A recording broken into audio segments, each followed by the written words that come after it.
Judul khotbah kita adalah Bukit Golgota. Judul khotbah kita adalah Bukit Golgota. Ini saya khotbah hari ini tentang Bukit Golgota.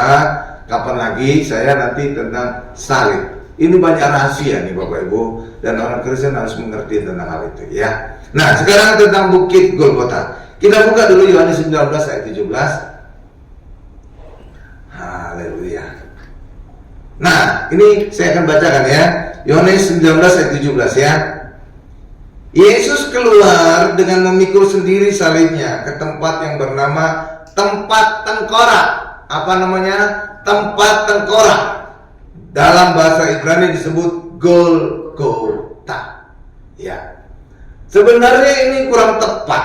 Ya, bukan tempat tengkorak. Kalau orang mendengar kata tempat tengkorak, maka dalam pikiran kita apa? Di situ banyak tengkorak. Ya kan? Banyak tengkorak. Karena tempat tengkorak bisa berjejer-jejer banyak tengkorak. Padahal bukan itu arti sebenarnya. Ya. Nah, kita akan bisa lihat lebih tajam dalam versi bahasa Inggrisnya. Itu disebut the place of a skull. Jadi sebuah tengkorak. Nah, nanti berikutnya pertanyaan, tengkorak siapa? Nah, iya dong. Kalau satu kita bisa tahu kan orangnya siapa kan? Iya, kecuali kalau banyak tengkorak. Kita nggak tahu siapa aja nih tengkorak siapa nih, iya kan? Tapi kalau satu, pertanyaan berikutnya pasti yang menggelitik kita, tengkorak siapa? Coba kita lihat versi bahasa Inggrisnya yang tadi ayat tadi. Nah, saya nggak ingin baca semuanya, tapi saudara coba lihat, ibu coba di arsir the place of a skull. Coba saudara lihat itu, kan, berarti sebuah tengkorak. Jadi bukan tempat banyak tengkorak, bukan, tapi sebuah tengkorak. Saudara lihat itu? Kalau demikian, pasti pertanyaan berikutnya, tengkorak siapa? Iya dong, kalau sebuah kan pertanyaan berikutnya kan, tengkorak siapa? Iya kan? Iya. Saudara tahu kira-kira tengkorak siapa? Tengkorak siapa tuh? Ini adalah tengkoraknya Goliat. Loh, kok bisa Pak tengkorak Goliat di situ Pak? Padahal Goliat bertempur dengan Daud di mana? Bukan di situ, di lembah terbanting. Iya Bapak Ibu, itu jauh dari Golgota. Iya, tapi kenapa bisa tengkorak itu jalan-jalan sampai Golgota? Ya, kenapa bisa jalan-jalan? Ya, nah itu kita akan lihat. Coba kita lihat dulu ya, bahwa pertempuran Goliat dengan Daud itu di lembah terbanting. Coba kita buka 1 Samuel 17 ayat 2 sampai dengan 4. Nah, ini saya senang sebenarnya ya. Kita bukan banyak itu pendeta-pendeta itu selalu ngacunya ke Alkitab dalam bentuk buku ya. Makanya seringkali mereka ketika mulai khotbah bertanya, siapa yang bawa Alkitab? Angkat, gitu kan. Kalau menurut saya itu jadul, zaman dulu. Kenapa? Karena sekarang kita handphone juga bisa punya Alkitab. Iya kan? Iya. Dan saya lebih senang demikian.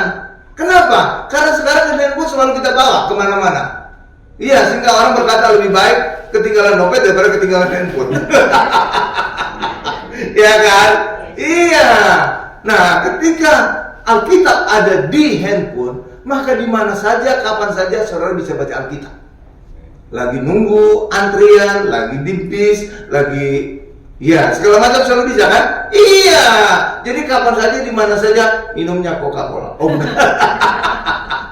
bisa baca Alkitab, benar ya Bapak Ibu ya? Iya. Jadi nggak jadul banget pakai buku gitu. Kalau buku kan orang Kristen rada risih juga. Dulu itu orang Kristen bawa Alkitab aja rada malu. Dibungkus koran.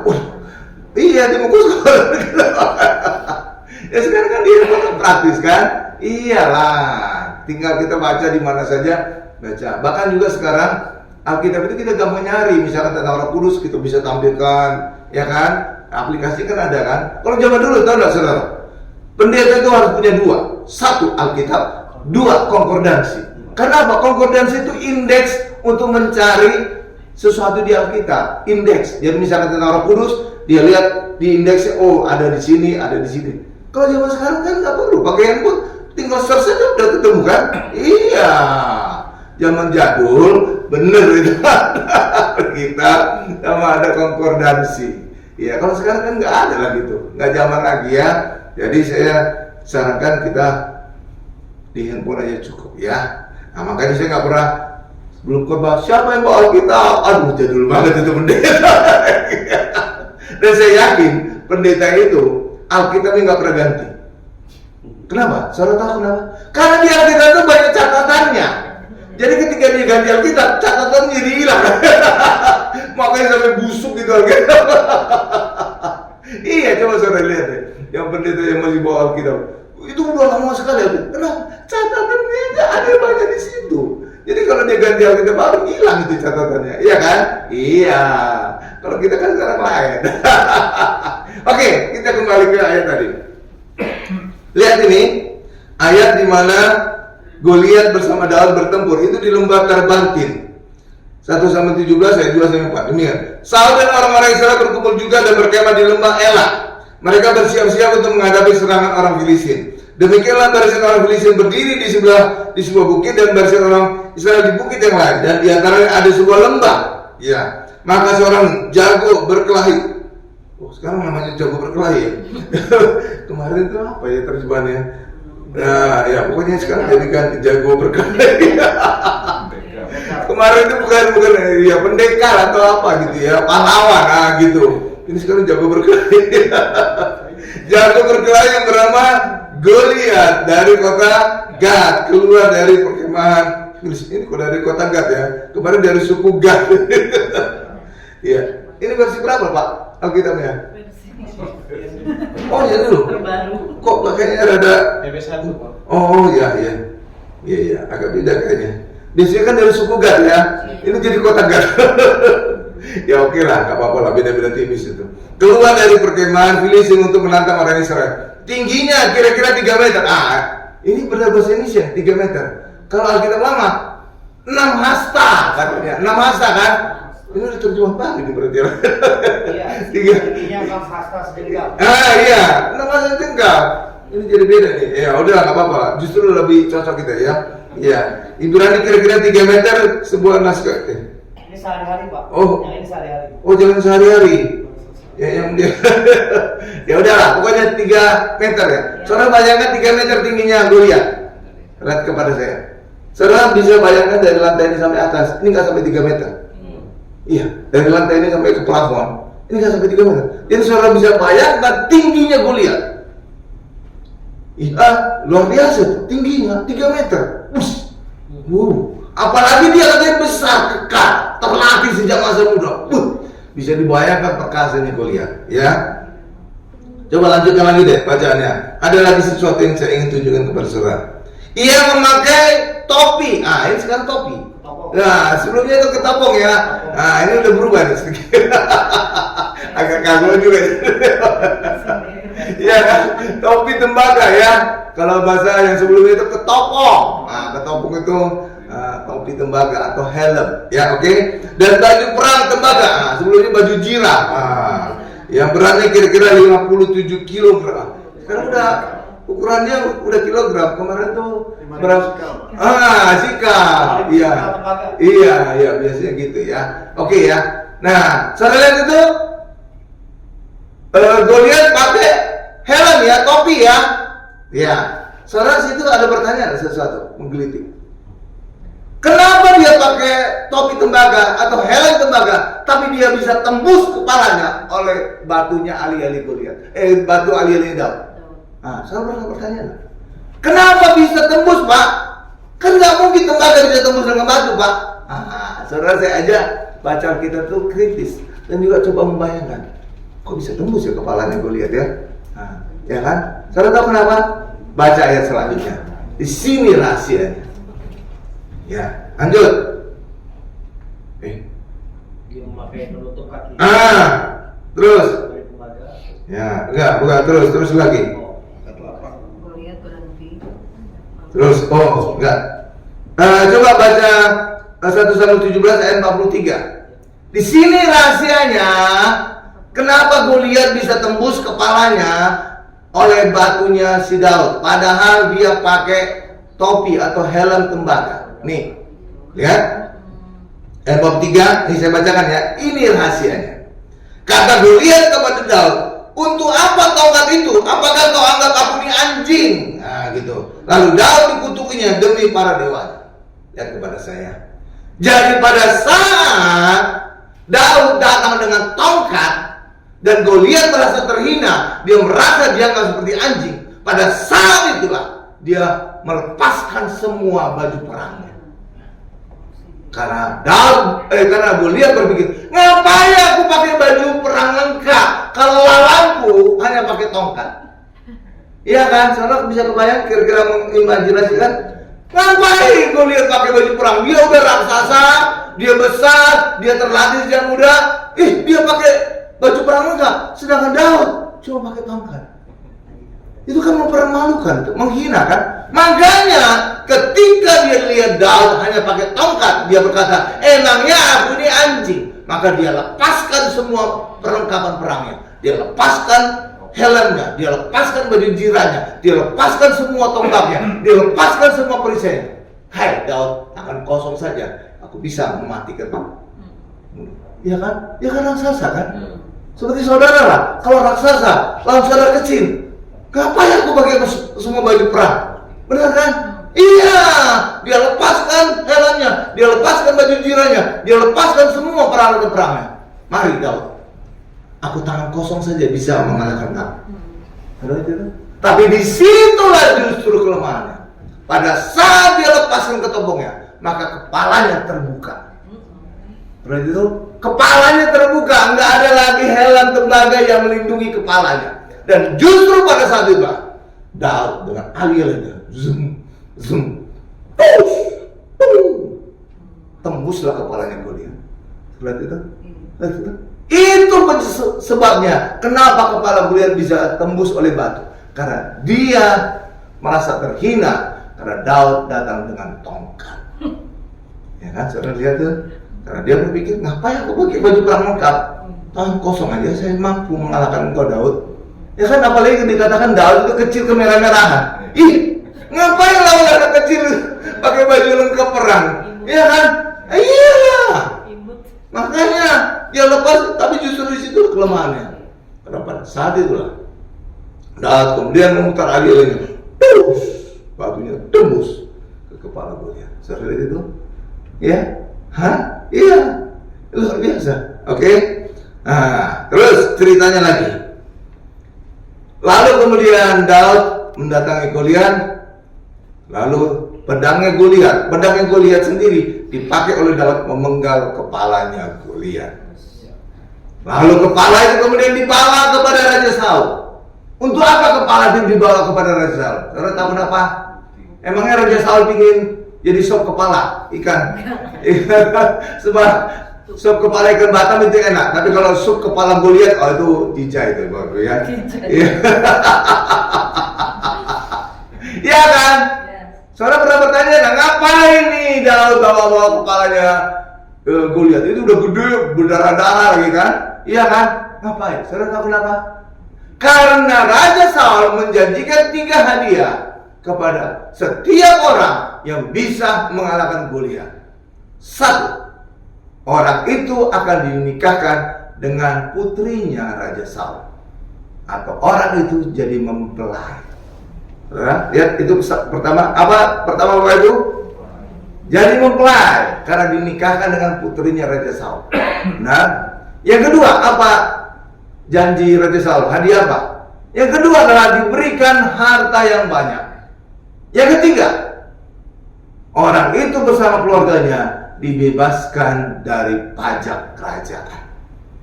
3 ya. 1 apa? Akan dijadikan jadi mempelai.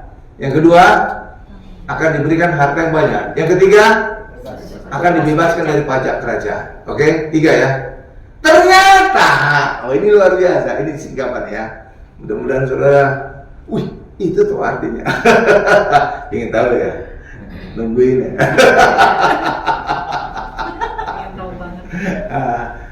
Ya, inilah 3 hadiah yang akan diperoleh Tuhan Yesus lewat kematiannya di atas kayu salib dan mengalahkan setan. 1, tadi dijadikan mempelai. Lewat kematian Yesus dan kebangkitannya, maka Yesus mendapatkan mempelai Kristus. Itulah orang Kristen. Lihat itu, betul. Ya kan? Luar biasa. Yang kedua, apa tadi hadiah yang dijanjikan Raja Saul? Harta yang banyak. Harta yang banyak. Itulah ucapan Tuhan Yesus. Segala kuasa di surga dan di bumi diberikan kepadaku. Lihat itu Matius terakhir, ya, 2 kan? Jadi benar-benar apa yang dijanjikan Rasul itu akan nanti diperoleh Tuhan Yesus. Yang ketiga apa? Dibebaskan dari pajak. Dan itulah orang Kristen yang di dalam Yesus dibebaskan dari tuntutan hukum Taurat untuk menjadi benar di hadapan Allah. Jadi orang Kristen tidak benar karena dengan perbuatannya, tapi orang Kristen benar dengan percaya kepada Tuhan Yesus. Amin. Seperti itu. Coba kita buka Roma 10 ayat 4. Luar biasa ya. Jadi saudara itu setiap kali saya khotbah itu, saudara pasti dapatkan suatu singkapan yang luar biasa. Amin. Nah, kapan lagi, 2 minggu lagi atau berapa lagi, saya singkapkan tentang rahasia salib. Ini banyak sekali rahasia. Ya kan? Di salib ini juga ada tulisan kan? Di sini saudara kalau tulisan di salib sini biasanya Indri kan? Itu juga banyak rahasia. Nggak sembarangan itu. Iya. Nanti kapan lagi ya? Lihat aja ya. Iya. Roma 10 ayat 4. Ini saya bacakan ya. Karena Kristus itu kok jadi salah? Beda-beda ininya yang terjemahan. Bahasa yang biasa-biasa aja Pak ya, lain kali ya. Ini jadi agak aneh menurut saya. Ya. Karena Kristus itulah penyudah Taurat, menjadi kebenaran bagi tiap-tiap orang yang percaya. Jadi setiap kita ini orang percaya Yesus. Amin Bapak Ibu. Kita orang Kristen, artinya pengikut Kristus yang percaya Yesus. Jadi kita benar di hadapan Allah, bukan karena perbuatan kita. Makanya kalau orang Kristen mati, nggak ada pendeta yang berkata diterima di sisi Allah sesuai dengan perbuatan. Nggak ada ya, mau dipecat itu langsung pendeta. Itu kan tetangga sebelah kan, karena mereka memang berdasarkan perbuatannya. Makanya kalau mereka meninggal disebut diterima di sisi Allah sesuai dengan perbuatannya. Kalau orang Kristen nggak ada. Ya kan, nggak ada kan pendeta ngomong gitu kan? Wah, kalau ada itu untuk pendeta itu. Ya kan? Kenapa? Karena orang Kristen benar bukan karena perbuatan kita, tapi karena percaya kita kepada Yesus. Kok bisa gitu Pak? Nah, saudara kejar lagi. Kenapa bisa gitu Pak? Gini ceritanya. Misalkan saudara makan di restoran, saudara kan harus bayar kan? Ya harus bayar dong. Kalau nggak dipukuli satu saudara. Iya lah, ya kan? Iya. Tapi ada satu cara yang saudara tidak perlu bayar, tapi cukup percaya. Gimana Pak? Kasih tahu dong caranya. Nggak perlu bayar tapi cukup percaya. Kan ingin tahu kan? Iya dong. Makan tapi nggak perlu bayar. Cukup percaya. Gimana caranya Pak? Nah, gini caranya. Ketika saudara makan di restoran, tiba-tiba di situ ada orang yang kenal saudara, ngelihat saudara. Saudara nggak lihat dia yang lihat saudara. Itu teman saya, dia makan. Gitu. Ternyata dia selesai duluan, lalu kemudian dia mau bayar di kasir. Lalu dia kemudian bilang sama kasir, itu Pak orang yang ganteng itu, saya kenal. Saya bayari makanannya. Nah gitu. Lalu dia kemudian membayar makanan yang dimakan, termasuk juga makanan saudara. Oke? Lalu kemudian tiba saatnya saudara selesai makan. Saudara kan datang ke kasir kan? Ya kan? Ya, berapa Pak makan saya? Lalu kasirnya bilang, Pak, tadi ada teman Bapak sudah bayari Bapak makanan. Tapi karena dia buru-buru langsung pergi, nggak ngasih tahu Bapak dulu. Gitu. Lalu apa sikap saudara? Ada 2. Saudara percaya, atau saudara tidak percaya? Ya kan? Saudara tidak percaya, wah jarang-jarang orang traktir saya. Sebentar lagi hujan kan? Ya kan? Ya kan? Jangan-jangan ini jebakan Batman. Saya bayar aja. Ya kan? Artinya saudara nggak percaya, maka saudara bayar dengan uang saudara. Tapi ada satu lagi, saudara percaya bahwa ada teman saudara yang berbaik hati kepada saudara, maka saudara bisa melenggang keluar dari restoran itu tanpa bayar. Benar? Benar Bapak Ibu? Benar kan?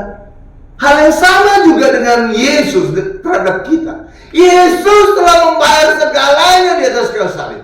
Bagian kita hari ini, percaya nggak kepada Yesus? Gitu Bapak Ibu. Kalau saudara percaya, maka apa yang Yesus kerjakan di atas kayu salib itu menjadi bagian kita. Tapi banyak di luar sana yang tidak percaya Yesus, maka mereka sendiri yang harus membayar dosa mereka. Paham Bapak Ibu? Paham? Nah, para Kristen pinter. Tahu yang enak. Ya kan? Iya. Makanya kita hari ini tidak perlu lagi mengerjakan hukum Taurat untuk menjadi benar di hadapan Allah. Karena hukum Taurat itu standar kebenaran, kekudusan, kebaikan. Jadi orang harus mengerjakan hukum Taurat supaya memenuhi standar di hadapan Allah, supaya baik di hadapan Allah, supaya benar di hadapan Allah. Itulah kehidupan orang Israel dalam perjanjian lama. Tapi ketika Yesus datang, Yesus menggenapi hukum Taurat dengan mati di atas kayu salib. Sehingga bagi orang Kristen tidak perlu lagi melakukan hukum Taurat untuk menjadi benar di hadapan Allah, tapi cukup percaya kepada Yesus yang telah menggenapi hukum Taurat. Paham Bapak Ibu? Gitu. Enak ya orang Kristen pintar. Tahu yang enak ya? Iya. Jadi karena itulah orang Kristen hari ini, kita benar bukan karena perbuatan kita, tapi kita benar karena percaya kita. Ya lihat itu? Iya. Makanya luar biasa sekali ya. Iya kan? Iya. Karena itulah bagi kita hari ini Bapak Ibu, orang Kristen itu kita hari ini benar bukan karena perbuatan kita. Makanya ketika orang Kristen mati, tidak pernah pendeta berkata diterima di sisi Allah sesuai dengan perbuatan kita. Tak apa, dipecat oleh pendeta. Tapi hari ini kita benar di hadapan Allah karena percaya kita kepada Yesus. Amin. Nah, kembali lagi kepada kisah Goliat dan Daud. Jadi Daud itu menenteng kepalanya Goliat kepada Raja Saul untuk mendapatkan 3 hadiah tadi. Iya Bapak Ibu, iya kan? Iya, iya, dan benar kan? Saudara tahu kan? Daud kemudian menikah dengan putrinya Saul kan? Iya, iya, cuma akhirnya bukan happy ending. Ya kan? Tapi minimal udah nikah aja sama putrinya Saul ya. Udah tergenapi.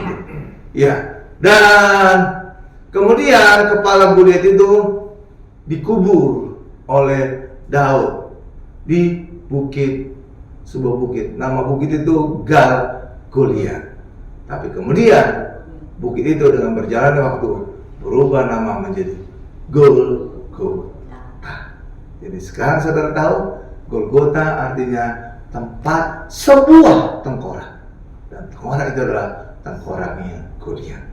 Tetapi zaman dulu ada kerajaan Inggris.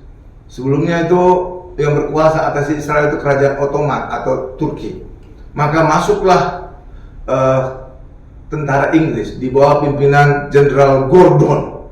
Bukan Flash Gordon ya Bapak, Gordon, ya. Nah, nggak tahu gimana, lagi dia gimana gitu, dia lihat ada tebing yang berbentuk tengkorak, dan dia berpikiran itulah bukit Golgota, karena dia pikir bukit Golgota itu adalah bukit seperti tengkorak. Coba kita tampilkan ya. Nah, ini adalah tampilannya, bukit seperti tengkorak.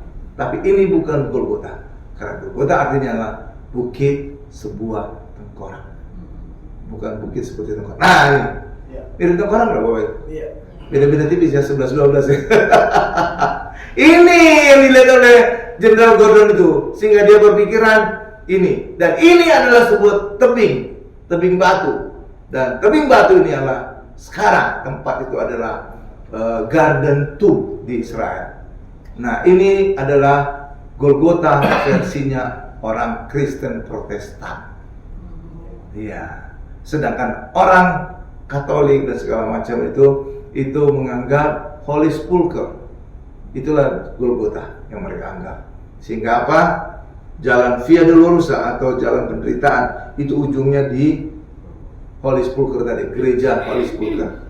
Dan itulah mereka berpikir, itulah Golgota sebenarnya. Itu versinya orang Katolik, tapi versinya orang Protestan adalah Garden Tomb. Dan di Garden Tomb itu salah satu tebingnya berbentuk tengkorak. Nah ini saya udah 4 kali ke Israel jadi sudah lihat begini Bapak Ibu. Ya. Dan itu, ya. Kapan-kapan kita ke Israel juga ya. Amin. Amin. Iya. Saya cukup bisa menjelaskan Israel, benar Bapak Ibu.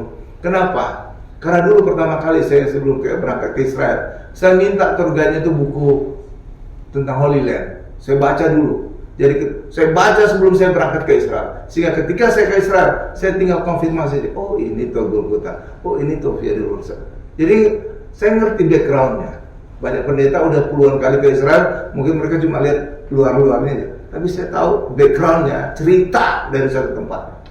Makanya saya cukup banyak bisa menjelaskan ketika kita nanti kapan-kapan ke Israel ya. Amin. Amin. Bahkan kita juga nanti dibaptis di Sungai Yordan seperti Tuhan Yesus. Dan juga kita ya 2 tempat yang nanti akan saya coba selalu sertai. Tapi saya nanti pasti ada pendeta lain mendampingi untuk tempat-tempat lain. Tapi saya 2 tempat yang selalu harus saya yang layani. Itu ada baptisan di Sungai Yordan, dan yang kedua adalah perkawinan di Kana. Itu peneguhan pernikahan untuk setiap pasangan yang ada nanti. Gitu. Tapi yang lain-lainnya itu nanti pendeta yang menemani saya. Karena itulah. Ya, amin Bapak Ibu ya. Nah, jadi gitu. Jadi inilah bukit yang seperti tengkorak. Nah, mirip, ini ada kayak matanya gitu Bapak ya. Ya kan kiri mata, itu mulutnya di bawah tuh kan. Ya kan? Mirip-mirip ya. Ya, itulah kira-kira Golgota. Ini sebuah tebing di Garden Tomb. Ini adalah Golgota versinya orang Protestan. Ya, amin Bapak Ibu. Oke. Nah, itulah. Ya. Demikian Bapak Ibu, jadi Golgota itu adalah tempat, bukan tempat seperti tengkorak, bukan yang dilihat oleh Jenderal Gordon, bukan seperti ini, bukan juga tempat banyak tengkorak, bukan, tetapi tempat sebuah tengkorak. Amin. Amin. Amin. Haleluya. Kita tundukkan kepala kita.